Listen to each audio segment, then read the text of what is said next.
Hello, अस्सलाम वालेकुम। मैं हूँ doctor Mohammad Qasim Taimuri homeopathy clinic Haripur Pakistan से आपसे मुखातिब हूँ। आज हम बात करेंगे एच प्लोरी मैदे की इन्फेक्शन, मैदे के अल्सर के ऊपर। जैसा कि मैंने अपने पहली वीडियो में कहा था, आपको बताया था कि जो हेलिकोबैक्टर एच प्लोरी है, यही मेन रीज़न होती है अमराज़ मैदा की। जो हमारा ये ट्रैक है मैदे से लेके आंतों तक, वहाँ की कोई भी इन्फेक्शन हो तो उसकी जो रीज़न होती है पस पर्दा वो हेलिकोबैक्टर एच प्लोरी ही बैक्टीरिया होता है। अब ये 1982 से पहले का जो कॉन्सेप्ट था मेडिकल साइंस का, वो तो उस वक्त ये था कि मैदे की अल्सर जो है वो इस वजह से हो जाता है कि लोग जो है तेज़ मसालेदार खाने खाते हैं, इस वजह से उनको मैदे का अल्सर हो जाता है। लेकिन इस थ्योरी को आके 1982 में दो ऑस्ट्रेलियाई साइंसदानों ने आके क्लेम किया, रिजेक्ट किया, और उन्होंने हेलिकोबैक्टर बैक्टीरिया जो है इसको दरियाफ़्त किया और उन्होंने इसको देखा अपने नतायज अपनी रिसर्च में कि जो मैदे का अल्सर होता है इसकी मेन वजह जो होती है ये हेलिकोबैक्टर बैक्टीरिया होता है। और मैदे की इन्फेक्शन की मुनासबत से फिर इसको हेलिकोबैक्टर एच प्लोरी का नाम दिया गया। तो 1980 के बाद जो है मेडिकल साइंस ने फिर ये चीज़ इसको एक्सेप्ट किया कि हाँ, जो मैदे की जो इन्फेक्शन होती है ये हेलिकोबैक्टर एच प्लोरी बैक्टीरिया की वजह से होती है। और यही दो साइंसदान थे जिनको 2005 में आके नोबेल प्राइज़ दिया गया उनकी इस रिसर्च के ऊपर। तो इस वक्त जो है मैदे का अल्सर, मैदे के अमराज़ मैदा जो हैं ये ऑल ओवर द वर्ल्ड जो हैं बहुत ज़्यादा इसके हेल्थ इश्यूज़ हैं। इसमें कोई छोटा हो, बड़ा हो, बुज़ुर्ग हो, सभी इसका शिकार हैं, क्योंकि इसकी जो ट्रांसमिशन होती है पर्सन टू पर्सन और आलूदा खानों की वजह से वो बहुत ज़्यादा है। और इसकी एक जो मेरी पर्सनल रिसर्च थी कि मैं समझता था कि पहले जो ये जो एच प्लोरी है ये सिर्फ पाकिस्तान जैसे, इंडिया पाकिस्तान जैसे कंट्रीज़ में जहाँ के फूड सेफ्टी पे कोई इतना इसका कॉन्सेप्ट नहीं है, सफाई का इतना ख़ास ख्याल नहीं किया जाता है। खाने पीने की चीज़ें ओपन जो है, रेडी टू ईट फूड जो है ओपन ठेलों पे, मतलब कि रेडियों पे मिलते हैं, लोग खाते हैं। तो शायद इस वजह से एच प्लोरी बहुत ज़्यादा फैलता है। लेकिन यूरोप में जब हम देखते हैं वहाँ पे जहाँ पे फूड स्टैंडर्ड जो है, फूड सेफ्टी के स्टैंडर्ड जो हैं बहुत ही अच्छे हैं, बहुत अच्छी प्रैक्टिस की जाती है उस चीज़ की, फूड सेफ्टी, लेकिन वहाँ पे भी एच प्लोरी के पेशेंट जो हैं उस तरह से पीक पे हैं। हमारे यहाँ जो एच प्लोरी के जो मेन रीज़न है इसकी ट्रांसमिशन की, वो आलूदा खाने हैं। ठीक है, एक जगह से मोस्टली जब बंदा जॉइंट फैमिली में खा पी रहे होते हैं, एक गिलास से पानी पी रहे होते हैं, एक दूसरे का जूठा पी रहे होते हैं, और आम जो रेडियो पे जो खाने बिकते हैं रेडी टू ईट फूड्स जो हैं, आलूदा पानी होता है, आलूदा खाने होते हैं। तो उस वजह से जो एच प्लोरी है वो ट्रांसमिट जल्दी हो जाती है। लेकिन यूरोप में वहाँ पे उसकी जो मेन रीज़न है वो वहाँ पे जो उनमें एक आप कह सकते हैं वो शिकार किस करने का जो एक ट्रेंड है उस वजह से उसकी, क्योंकि इसका जो बैक्टीरिया होता है मुंह के अंदर मौजूद होता है, तो इस वजह से जो किस करने से भी ये बैक्टीरिया जो है वो एक हेल्दी पर्सन से दूसरे पर्सन, जो एक बीमार शख्स से हेल्दी पर्सन को ट्रांसमिट हो जाता है। इसी तरह के हमारे यहाँ जो है, अगर आप छोटे बच्चों को आप प्यार देते हैं और एक ही गिलास को यूज़ करते हैं, एक ही कप को दो बंदे अगर यूज़ करते हैं बार बार, एक वही चीज़ सर्कल कर देते हैं, इसको प्रॉपर्ली आप उसको साफ़ सुथरा नहीं करते हैं, तो इससे एच प्लोरी के जो बैक्टीरिया होते हैं वो दूसरे हेल्दी शख्स को जो है ट्रांसमिट हो जाते हैं। ये दो रीज़न्स हैं वेस्ट में और पाकिस्तान में। अब इसमें जो ये बैक्टीरिया होता है ये एक किस्म का ढीठ किस्म का बैक्टीरिया होता है जो कि मैदे की लाइनिंग के अंदर जाके छुप जाता है। और जब ये छुप जाता है ऊपर जो म्यूकस मेम्ब्रेन की जब इसके ऊपर लेयर आ जाती है, तो वो लेयर जो होती है एच प्लोरी की जो बैक्टीरिया होता है उस जब, क्योंकि उसके नीचे छुपा होता है, लेयर म्यूकस मेम्ब्रेन ऊपर होती है, तो वो फिर जो स्टमक का जो मैदे का जो तेज़ाब होता है, तेज़ाबियत होती है, वो उसको इफेक्ट नहीं कर सकती। नॉर्मली होता ये है कि हमारे मैदे में जो कोई बैक्टीरिया, कोई वायरस, कोई चीज़ जाती है तो वो उस एसिडिटी में, तेज़ाबियत पन में जो है वो उसमें ख़त्म हो जाता है। लेकिन ये बैक्टीरिया जाके मैदे की लाइनिंग के नीचे जाके छुप हो जाता है, ये स्पायरल शेप होता है, वो जाके अंदर घुस जाता है, जिसकी वजह से वो कुछ ही अरसे बाद जो है, जब ये चीज़ क्रॉनिक हो जाती है इन्फेक्शन, तो उसमें वहाँ जाके अल्सर पैदा कर देता है। जब वो अल्सर पैदा हो जाता है लाइनिंग के ऊपर, तो फिर मैदे के जो तेज़ाब होता है वो उस अल्सर के ऊपर, ज़ख्म के ऊपर लगता है। ऐसे ही जैसे आपके मुंह में छाले पड़ जाते हैं तो आप कोई मिर्च मसाला खाते हैं तो आपको वो मुंह में लगता है, ऐसे ही आपकी मैदे की लाइनिंग में जब वो तेज़ाब होता है, जब उस पर टच करता है उसको, तो फिर आपको जलन महसूस होती है। तो मैदे अल्सर जो है बहुत ज़्यादा कॉमन है। मैदे से आगे आपकी स्मॉल इंटेस्टाइन है, लार्ज इंटेस्टाइन है, वहाँ पे भी अगर ये बैक्टीरिया जाके अब वहाँ पे लाइनिंग को डैमेज कर दे तो वहाँ पे भी ये अल्सर कर सकता है।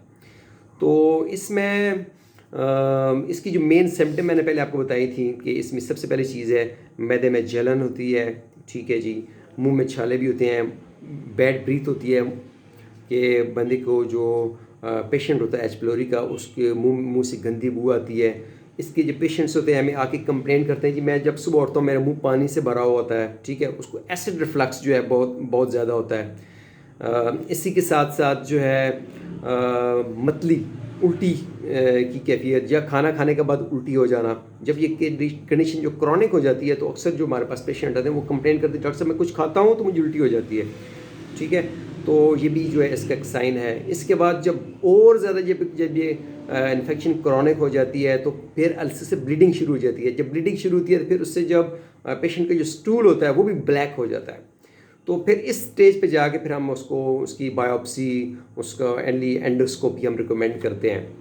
अब जो एलोपैथिक मेडिकल सिस्टम है उसमें स्टैंडर्ड जो है एक ट्रिपल थेरेपी एक ट्रीटमेंट है, वो उसको 14 दिन का 15 दिन का एक ट्रीटमेंट करते हैं, एंटीबायोटिक और एसिड कम करने वाली मेडिसिन उस तरीके से उसको मैनेज करते हैं। होम्योपैथी में भी जो है हमारे पास बड़ी इफेक्टिव मेडिसिन मौजूद हैं जो कि एच पिलोरी इन्फेक्शन में जो है उसको ख़त्म करने में माहौल मददगार हैं। इसके साथ साथ मैं हमेशा कहता हूँ मैं अपने पेशेंट को कि आपकी इन्फेक्शन या कोई भी आपका लाइफस्टाइल और हेल्थ डिसऑर्डर जो है वो तब तक आपका ख़त्म नहीं होता जब तक आप 5 पॉइंट्स पे अमल नहीं करते। सबसे पहली चीज़ है दुआ जो आप अल्लाह से करते हैं, ठीक है, अल्लाह पाक शिफा देता है। दूसरी चीज़ होती है दवा जो आप मालिज से आके लेके जाते हैं। तीसरी चीज़ होती है ग़िज़ा जो आप घर में खाते हैं, ठीक है, वो रिकमेंडेड होती है आपके फिजिशियन से। चौथी चीज़ होती है आब और हवा, इन्वायरमेंट जिसमें आप रहते हैं। जब ये 5 चीज़ों पे आप अमल करते हैं तो फिर आपकी जो रिकवरी होती है वो स्पीडी हो जाती है।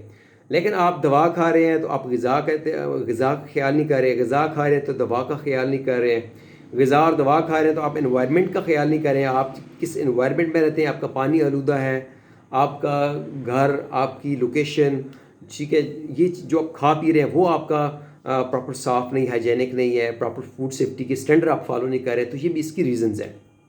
एक चीज़ मैं हमेशा अपने पेशेंट्स को कहता हूँ कि अगर आप एच पिलोरी के मरीज़ हैं या आपके घर में कोई मैदे का मरीज़ है, ना आप अपना झूठा पानी पिएं, ना किसी को पीने दें, ना किसी का आप खुद पिएं, क्योंकि इसका बैक्टीरिया मुंह में मौजूद रहता है, ठीक है। तो इसलिए इसकी एक ही रीज़न है इसके फैलने की कि आप जो है इस चीज़ का ख्याल रखें, आपने अपना झूठा पानी किसी को पीने नहीं देना, ना आपने किसी का पीना है। अमूमन ये होता है कि घर में जब मेरे पास आते हैं पेशेंट कि उसको एच पिलोरी है तो मैं उसके फादर का, मदर का, दादा का, दादी का या बच्चों का भी उसके साथ टेस्ट करवाता हूँ, क्योंकि अक्सर होता यह है कि लोग जो है एच पिलोरी की ट्रीटमेंट कराते हैं अपनी इनफरादी तौर पे, लेकिन उनके घर में उसके कैरियर्स जो बैक्टीरिया के वो मौजूद होते हैं, तो वो एक दफ़ा उनका जो नेगेटिव आने के बाद कुछ अर्से बाद फिर उनका टेस्ट पॉजिटिव आ जाता है।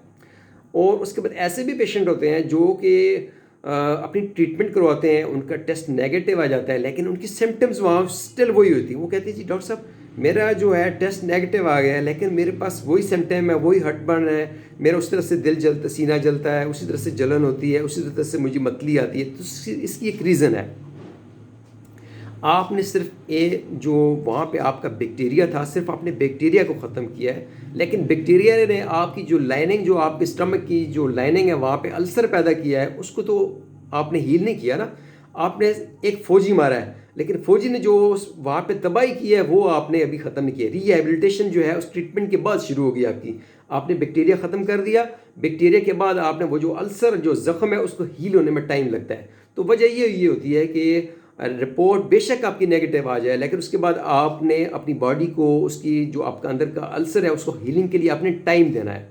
तो अल्सर के लिए आपको ज़रूरी है कि आपको पता होना चाहिए कि आपने क्या चीज़ खानी है, क्या चीज़ आपने नहीं खानी है। 2 चीज़ें जो होती हैं बड़ी ख़ास जो होती हैं, मैं अक्सर कहता हूँ कि आपने मीठी चीज़ नहीं खानी, ठीक है, फैटी फूड्स जो होते हैं, जो फ्राइड फूड्स होते हैं वो आपने नहीं खाने, कार्बोनेटेड ड्रिंक्स आपने यूज़ नहीं करने हैं, आपने हरे पत्तों वाली सब्ज़ियाँ जो हैं वो यूज़ करनी है, उनके सूप यूज़ करना है, उसमें अपने स्पाइसेस यूज़ नहीं करनी है, ठीक है। इसी तरीके से जो है एक मुख्तलिफ़ किस्म की हनी जो है, जो शहद होता है वो अच्छी चीज़ है, लेकिन एक मुनक्का हनी है जो आप इंटरनेशनली आप ऑनलाइन परचेज़ कर सकते हैं, वो इफ़ेक्टिव है। इसके साथ साथ जो है आपको बंद गोभी, ये फूल गोभी अमूमन मिलती है। हमारे यहाँ लोग कहते हैं जी डॉक्टर साहब ये तो अब बादी होती है, ये गैस डेवलप करती है, लेकिन आप जब इसको ऑयल में आप ट्रेडिशनली आप जैसे आप इसको पकाते हैं ऐसे करेंगे तो फिर आपको ये डाइजेस्ट होना, क्योंकि ये ऑयल को ऑब्ज़र्व करती है ज़्यादा। तो ऑयली फूड जो होते हैं, जो उसमें कैलोरीज ज़्यादा होती हैं, तो उसको आपका डाइजेशन में बहुत ज़्यादा टाइम लगता है। तो इसलिए आप ऐसे फूड्स को, जैसे वेजिटेबल्स हैं, बंद गोभी हो गई, फूल गोभी हो गई, टिंडा हो गया, इस तरह की जो सब्जियाँ हैं, इनके आप सूप बनाएं और इनको फिर आप जूसर ब्लेंडर में उसको ब्लेंड कर लें उसको और ज़्यादा, ताकि जब आपके मैदे में जाए तो आपके मैदे को ज़्यादा जो है तकलीफ़ ना उठानी पड़े, वो इजीली डाइजेस्ट हो जाए, आगे स्मॉल इंटेस्टाइन में चला जाए।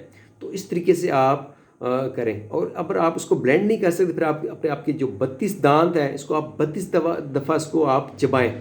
ठीक है, ऐसा नहीं आपने खाया 2-3 दफ़ा उसको चबाया, आपने अंदर डाल दिया, नहीं, आपके 32 दांत हैं, उसको 32 दफ़ा उसको आप चबाएँ, ताकि आपका जो जो खाना है यहाँ से आपकी जो सलाइवा है उसमें जाए और आपका जो डाइजेशन प्रोसेस है वो यहाँ से मुंह से स्टार्ट हो जाए।